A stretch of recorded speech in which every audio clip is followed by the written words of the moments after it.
Welcome to Geordie Lass Doc Sass. One day, a Geordie and a Canadian walk into a bar and decide to start a podcast about relationships, and what a topic that is. No subjects are off limits. Get in touch today with us at geordielass.com or email info@geordielass.com and let us know what you think and what we should talk about. Oh, welcome to the podcast. Hello. Hey, Hello. everyone, and welcome back, Sara. Yay! Back from a happy holiday. Oh my gosh. Okay, tell us everything. What did everything taste like? Oh, it was such a treat, actually. We had a really, really lovely time. It was so nice to see some sunshine. In Seville? In Seville, yes. Mm-hmm. Be in a different place. Have lunch outside and have drinks outside. Saw lots of lovely architecture. Went to visit the cathedral. Climbed the big, massive cathedral tower. And went to the Seville Palace, which is still the official residency of the Spanish royal family. Wow. Was it beautiful? It was. Well, you don't actually get to see any of their kind of quarters, which I'm sure for obvious reasons we kind of know why. But the palace itself, where they've still got kind of a lot of the rooms and things that are still in, really, really good restoration. And they had the most amazing, massive gardens. So they had this wall where the original gardens were, and then they extended it. So one of the previous members of the royal family decided that obviously the garden wasn't big enough, even though it was gigantic. And they extended this garden, and it had all different influences, like English, Asia. It was amazing, just beautiful. Oh. Just really kind of every single room you went into was just like out of this world. By the end of it, it was a good sort of 2.5 hours around it, but by the end of it, you kind of have this sensory overload. Oh, yeah.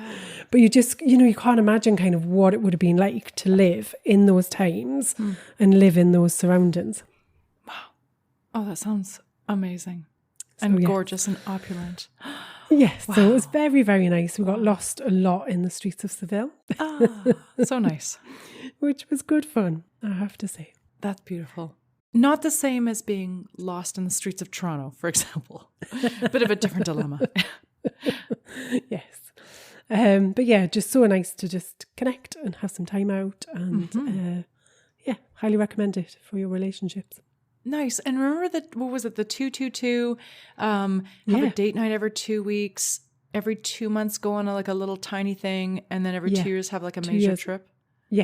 Yeah, that's right. You got it. Yeah. But it's done differently in the UK, right? Because you guys travel, it is all about taking the vacations.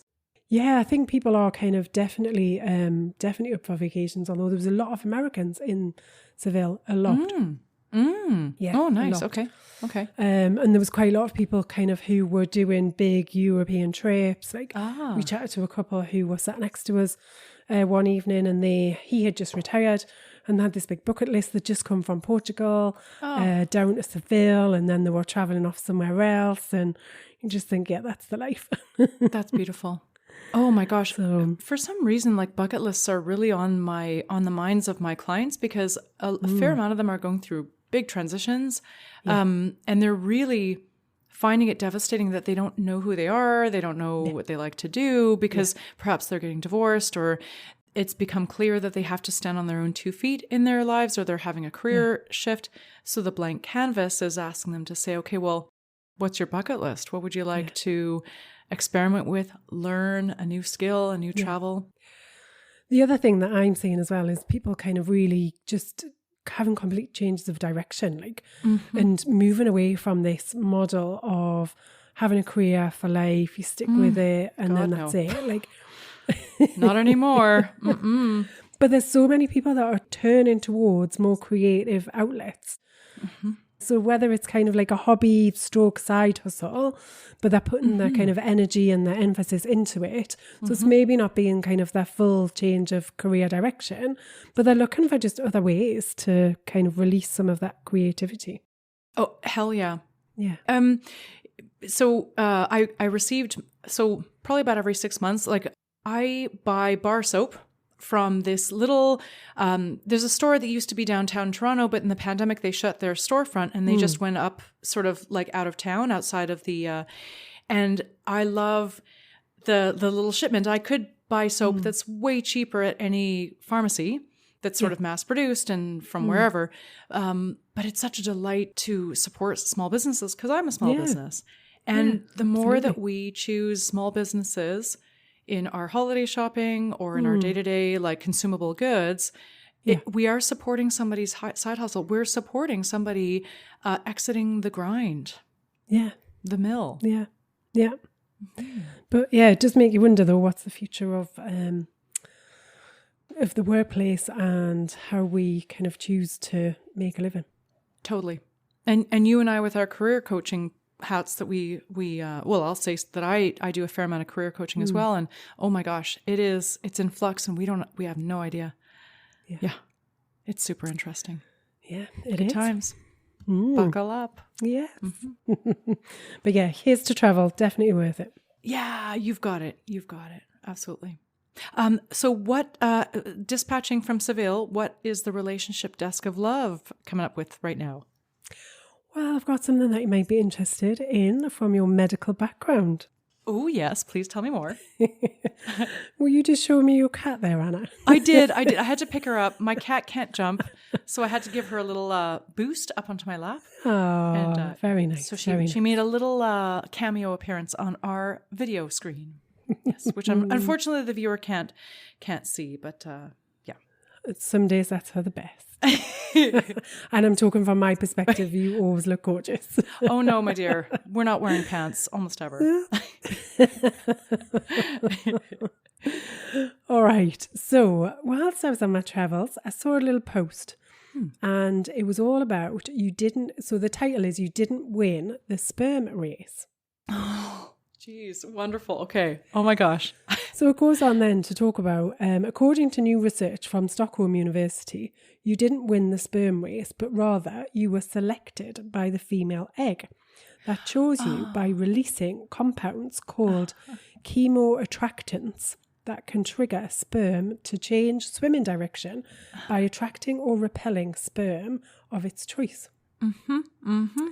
Yep. So I wasn't quite content with just reading this little post. I kind of thought, I've got to see if that's really true. You've got to go deeper. Yes, but apparently it is, right? So this research was done between Stockholm University and Manchester University. And they wanted to do some research around fertility, and there are certain cases of fertility and infertility that are unexplained. So they didn't really have any answers. So they wanted to get some research to understand it. And sure enough, the egg is the one that chooses which sperm it would like to be connected with. Oh, interesting. So what it doesn't say is why it happens, because I was then kind of even more intrigued to think, well, how does it know? So, but it does talk about the fact that we as human beings spend a long time selecting our partners. We have kind of certain criteria, but then actually within us biologically, then, parts of our body may then be rejecting that said partner by not allowing them to have a baby. Okay. Which I thought was fascinating. It is. So we know that the sperm brings the genetic material that determines whether the embryo is going to be XY or XX. So that's the sex of the embryo. But what I always remembered that it wasn't clear cut that the gender or sort of the sex was not completely determined. There was some sort of like unknown factor that was actually being determined by the egg. So this completely makes sense. I completely buy into this. Yeah. There's a little je ne sais quoi, that little egg. But I think it just like the human body, I just think it's so fascinating. I think, people in general are fascinating. That's why I love the work that we do. because you just get to kind of understand people and almost kind of see a movie of their life. We're very privileged to be in that position for people to share some of those things that they share with us. But I just think the whole thing, like how we work as human bodies, both kind of biologically, psychologically, physiologically, like I just find the whole thing fascinating. So I love stuff like this. Yeah. So yeah. You know, eggs can swipe left and swipe right. That's great. They sure can. They sure can. So yeah, a little bit of science this week on the Love Desk. Oh, thanks, Sarah. That's great. Feels good. Good place to start. It does. It does. Shall we hop to a hot topic? Yes, let's go. Okay.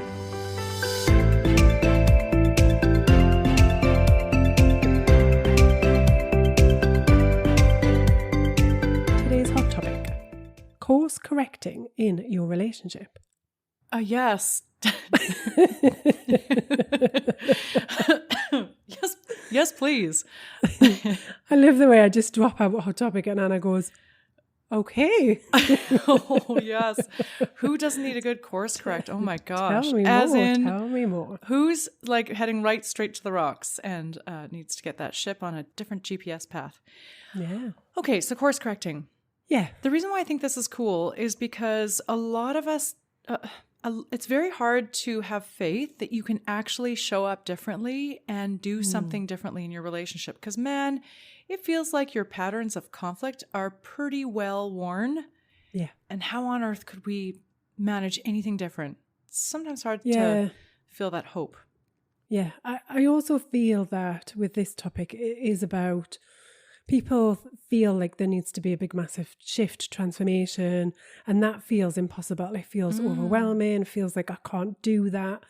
Or when you're stuck in a hole, like, how am I ever going to get out of this? Like, we are going round in the same circles time and time again. And often we know that we love each other as people, but we can't kind of get beyond that. We can't get past it. And it feels insurmountable. What I like about this idea of for the hot topic this week is, you know, course correction is about changing things by a slight degree to end up in a different place eventually. And we know that that's kind of what happens in, you know, if a ship is traveling across the ocean and the course correct by kind of a degree or two, then they'll end up somewhere completely different over time. Yeah, and distance. And the same is true for relationships. And we often don't need big changes or big shifts. But we do need some focused effort, and we need to understand where some of the challenges are, and then to be able to address those just slowly, you know, one at a time, and not feel like we have to suddenly take on this gigantic task to transform who we are, who our partner is, and how the relationship is. That's what I love about it. Or to do multiple things at the same time. Yes. Yeah. We don't necessarily need to fix all 1,000 issues altogether. Yeah. Because even just making a tiny shift on one can change a dynamic where it actually has a snowball effect onto others. Yeah. Yeah. Yeah. And how you kind of, I think sometimes if we can release the pressure valve in one specific area in the relationship, the rest of it just doesn't often feel as bad.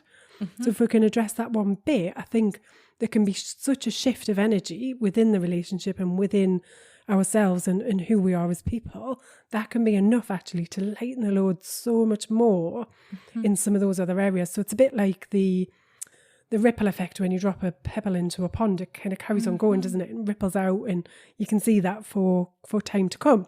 And then eventually it just kind of dissipates and the water finds its level again. Yeah.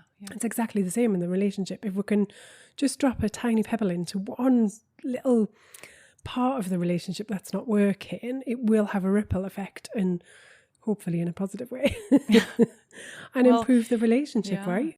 Well, and actually, so actually, let's drive the other point home. Is if there's something that does change, and it might seem small, but it creates conflict. Is that if it keeps going unchecked, it will create similarly.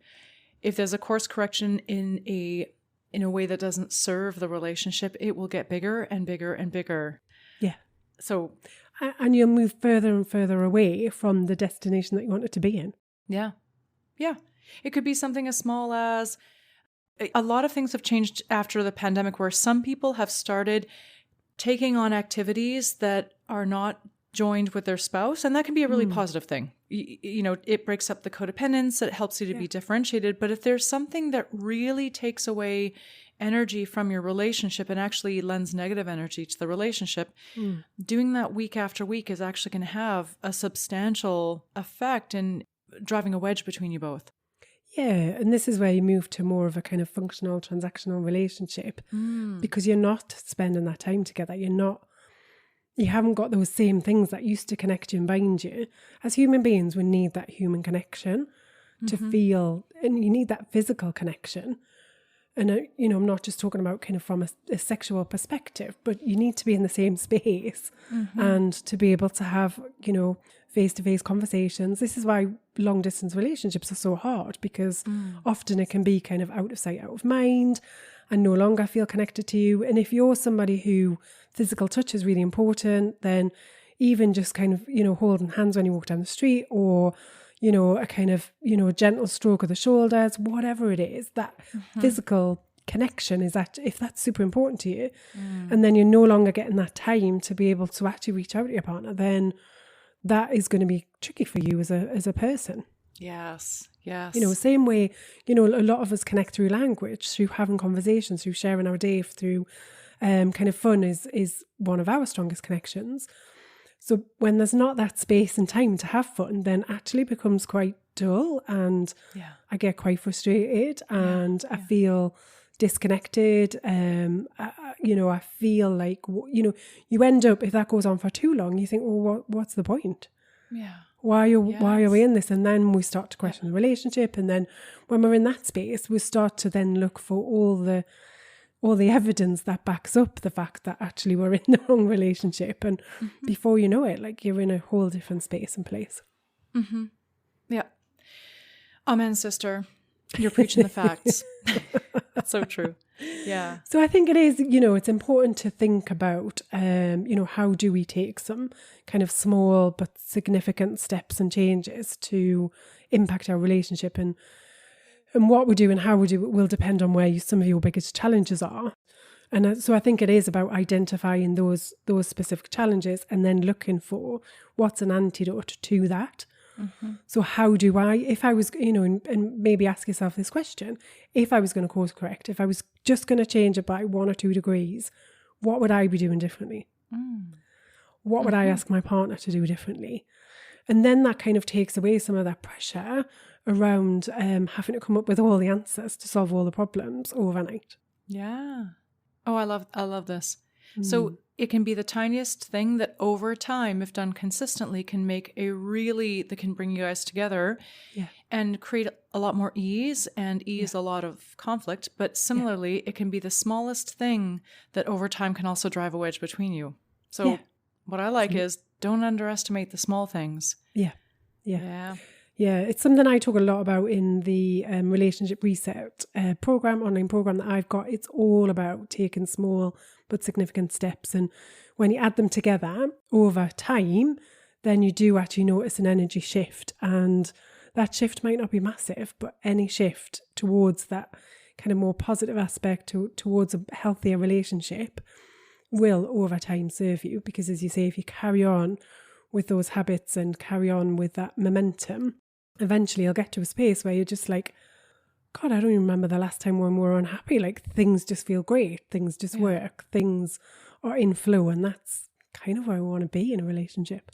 I guess to that point, I had a client say something really fantastic, which is, I can't keep going into every conversation expecting that there will be a successful outcome at the end of this conversation. And unless I get that positive response from my partner that it wasn't successful, I can't look at the outcome, because I just have to keep showing up in that way. And I will not immediately get feedback that much is happening. And it could take months.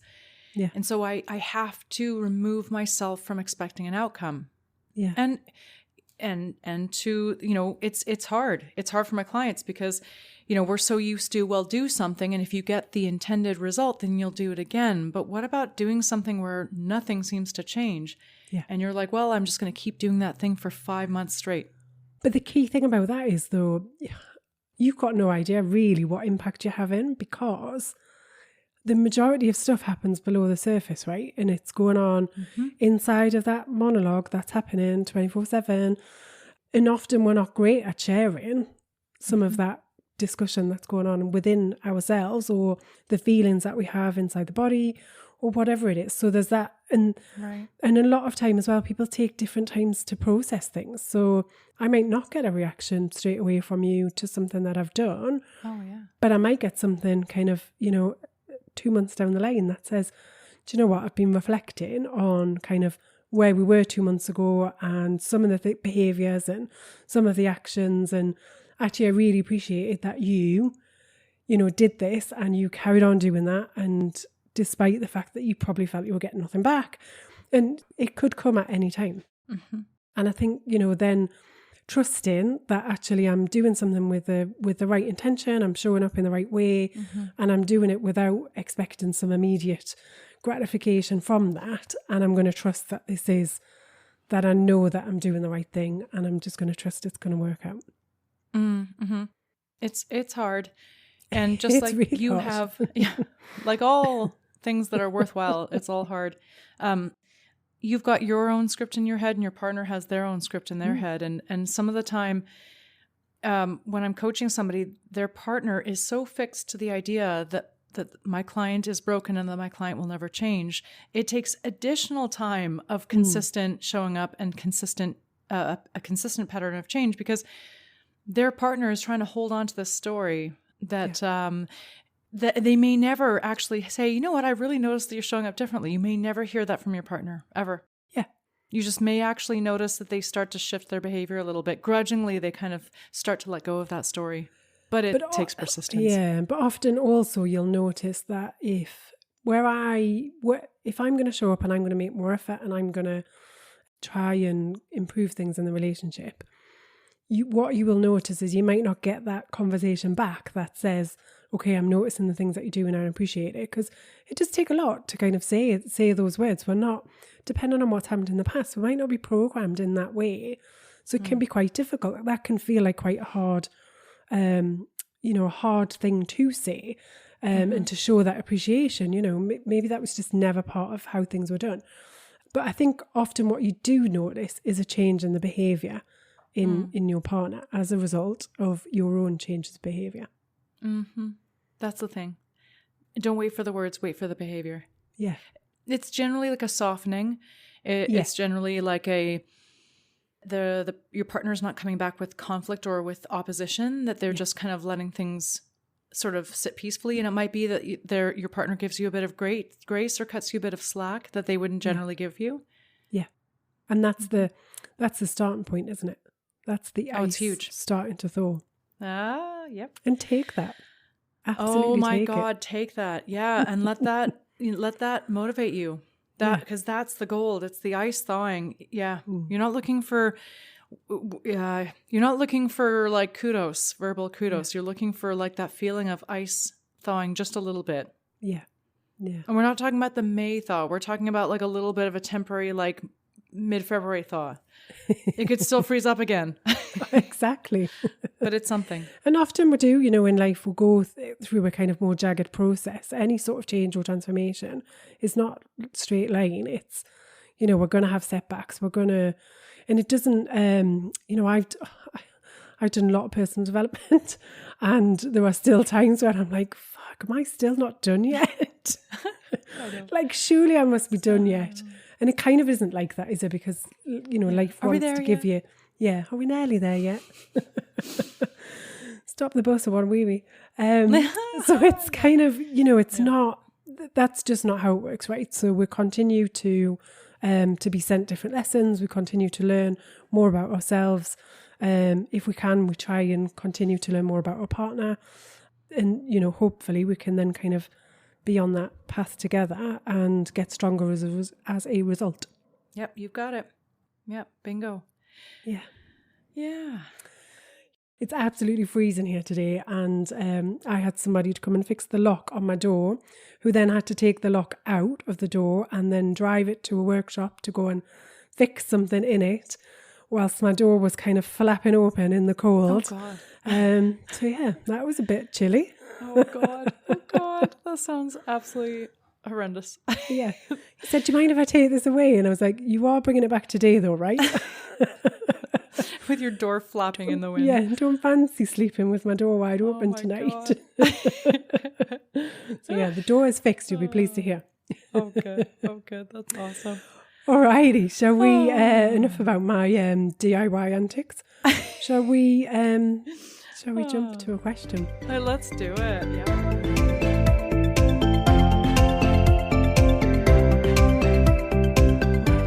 Today's question. I'm living with my girlfriend. The relationship is awful, but I can't afford to break up with her as we split the rent. What should I do? Wow. This is really common. I'm meeting this a fair amount, not necessarily in the people I'm coaching, but I'm just hearing it on the street. And I think that as inflation has been such a monster, and we're going into a holiday, and that's a whole other thing, and we're going to a recession, this is going to be really common. Yeah. It could be a girlfriend, it could be a spouse, but this feeling of not being able to leave because you can't afford to live independently. Yeah. Okay. It's a monstrous, horrendous relationship, basically. Yeah. Well, I mean, they certainly said the relationship was awful. This desire to want to be somewhere different, I think can take over. Psychologically, it can have a real impact on you as a human being to be in a situation that you feel is untenable, but you feel like you've got no options and no choice. And to have to go through that over a prolonged period of time and still see no way out, I think is where you get this kind of depression then can descend, because we feel like we have no options and we're at the mercy of everything around us. So that's quite, we would talk about catabolic energy, which is quite destructive over time. It can damage your health. It can have impacts in, lots of ways to us as human beings to be in a situation where we feel trapped and caged. Yes, and when you don't feel safe in your own house and you don't feel comfortable in your house, there's no refuge. That feels like... often you're right. Your home is your sanctuary, right? It's where you go to close the door to lock everybody else out that you don't want to be with. But in this instance, you're actually locking yourself in with somebody you don't want to be with. So not much, as you say, not much of a sanctuary. I can imagine the atmosphere must be quite hard as well. Assuming the other person kind of is sensing the same thing as well, when you've got that kind of level of tension, then I would imagine the atmosphere is pretty awful too. No, totally. This is really triggering my Get Out vibes, my Get Out instinct. You're on the escape list right now. Oh my God, I'm like thinking of how the hell do we get this person out, and how do we think about sort of financial planning or sort of looking beyond some money blocks? Is there any way to be able to is this strictly a money block, or is this it's horrible, but I kind of secretly want it to work, or I'm just kind of scared of being alone. Maybe it's not the money, maybe it's just fear of being alone. So definitely getting my Get Out vibes, but at the same, I guess for me, I know I'm supposed to coach folks around, doing hard things, and maybe you're able to work on your relationship, but there's a point of no return where there's such a toxicity and there's a forced cohabitation. At the very least, I think that separation is, I think that the first and foremost, this person feels like they're at the mercy in their living situation. I can't see that being an ideal place where they can work on the relationship if they're being trapped.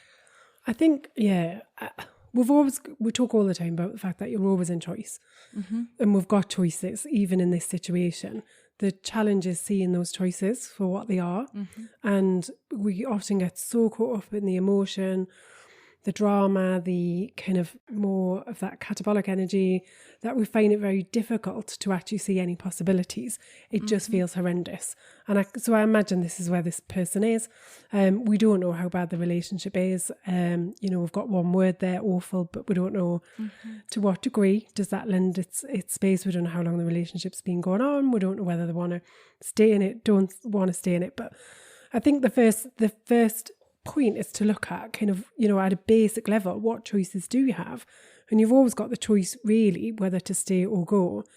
And that choice to go might not feel like it's something that's within grasp right now, but it's about exploring that. Okay, so if I did have somewhere to go, or if there was a possible way to get out, what would that look like? You know, what are the things that are stopping me, holding me back? What are the things that could actually help me to move forward towards that goal?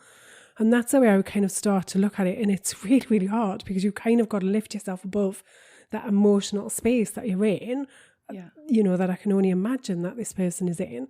You know, is there a way to reframe the situation? So is there a way to kind of, you know, what is it that I'm seeing in this relationship that makes me feel like it's so bad? And is there a different way to look at that? So, you know, that's always an option. What would happen if you were truly honest with your girlfriend and just said, look, I'm really, really unhappy right now? Like, what options do we have? Do you have an option to share the space, but in a kind of, you know, in a less intimate relationship way? You know, are there kind of some options there? I just think there is always that ability to explore. And once you kind of start to unpick things a little bit, things, you know, can often, the right solution or answer will often then kind of come along for you. Yeah, you've got it. There's a number of people I know who are separating right now, but they have neither the financial means or it's getting into the holidays, so they don't want to disrupt things for their kids. So they're setting up separate living arrangements in the same house. That's happening all over the place. Yeah. Yeah. And not only setting up a separate arrangement, but also sticking to it. So I have somebody who is finding that they're saying, look, and they've had a really hard conversation with their partner, and there's an agreement to separate, but then there's this tendency to kind of slide into each other's beds. And that is needing, I mean, and that might be part of your arrangement. That's fine. But this person who in particular has found that is not working for them. So they've gone back to their partner to say, look, that can't happen. We need to have boundaries set. Can you help me with those boundaries? Yeah. I have a feeling that we're going to be in at least 4 to 5 weeks of makeshift separation, physical separation. Yeah. So if it feels horrible, then you're not alone, because a lot of people are needing to do this right now. Yeah. And it is, you know, we've got to acknowledge that this situation is hard for people. Oh, gosh. And, you know, being able to lift yourself kind of up and above it to try and kind of get some height to see some of the options and to see things for what they are is quite difficult. But if you can kind of try and elevate it slightly above the, you know, the kind of the core of what's happening, then there is that possibility to just have some more visibility about what choices you do have, and, you know, what would be a safe and comfortable next move to make. Mm-hmm. Yep. Yes. Oh my gosh. Yes. I'm just caught up in all the feelings for everybody who's going through this right now. I know. That's hard stuff. Yeah. Yeah. And it's not going to be hard forever, like you've said, right? Those are Sarah's magical words. It is hard right now, but it's not going to be hard forever. No, nothing lasts forever. Happiness doesn't, and sadness doesn't. Yeah. Yeah. Totally. Yeah. You get kind of waves of things that happen along the way. Mm-hmm. Mm-hmm. Yeah. I read something recently, it was about sadness and, you know, saying how we shouldn't have sadness in our lives and we should try and live every day as a happy day. And I found myself being really annoyed by it. Oh, that is terrible. You know, it's so funny because I've been really sad, very lonely. I've been in a really quiet, melancholy place, and I've been kind of withdrawing a little bit, and not in an unhealthy way, but just sort of in a real way that I've been really just kind of sinking in the feelings of melancholy for a few weeks. Yeah. And for some reason, I woke up to this morning and I was like, oh, something feels a little bit better. Just feels like, for whatever reason, a cloud kind of parted and I can see a bit of the sunshine. I was like, shit, it feels nice. Wow. Yeah. And then I thought, you know, I would not enjoy this morning as much if I hadn't gone through these weeks of shit. And you know what? This nice feeling is not going to last forever either. It's going to go, you know, there's going to be waxing and waning. But for now, in this morning, I'm feeling nice. Yeah. There's a lightness and yeah. But like, so to the person who's like never experienced sadness, please, you know, go and get out of here. Get out of town with your nonsense stuff. And we had the quote, didn't we, from the Queen, which was about the price you pay for love is grief, right? So there are always going to be times when we'll have these moments where, but as you say, you've got to experience kind of all ranges of it, and you've got to be able to have some of those happy times that will, then naturally kind of follow with times that are less happy. Yeah. And it helps us to remember that we're still alive. It helps us to remember that we're still human, and we're not infallible. No. And it's just love songs, man. Who we are. Exactly. Love songs. Like, this is why these I have to tell country. Tell me, right, listen, recently I have started watching Nashville on one of the kind of box set channels over here, and it is all about country and heartbreak. Oh, yeah. Totally. I am definitely feeling it, definitely. Yeah. That's what makes heartbreak feel delicious. Like, it just, oh my God, that inconsolable sadness is beautiful. Yeah. It really is. Well, I'm glad that you're having a lighter day today. Yeah, a little bit and lighter. Your clouds have parted. Yeah, for now it has. Yeah. And that's great. And we'll enjoy It's an interesting day. Yeah. It is neither good nor bad. It just is what it is. It's nice. Neither fish nor fowl. That's right. All right. Okay. Well, my lovely, I shall let you enjoy the rest of your day. And your evening? Yes. Enjoy. It's very dark outside. It's definitely evening. Oh my God, guys. We're marching on to the winter solstice. We're nearly there. Not long. I know. Hang in. Starting to then your way. Inflection point. It is indeed. Yeah. Alrighty. Well, till next time. So that's it for another week of Geordie Lass and Doc Sass. We hope you've enjoyed listening as much as we've enjoyed chatting. Get in touch and share your questions for relationship remedies and any hot topics you want us to cover. If you need help navigating all things relationships, Anna and Sara are available for one-on-one coaching support. Email info@geordielass.com. Please remember to like, share, subscribe if you've enjoyed listening. And if you've not, how on earth have you made it this far? I promise we'll try harder next time.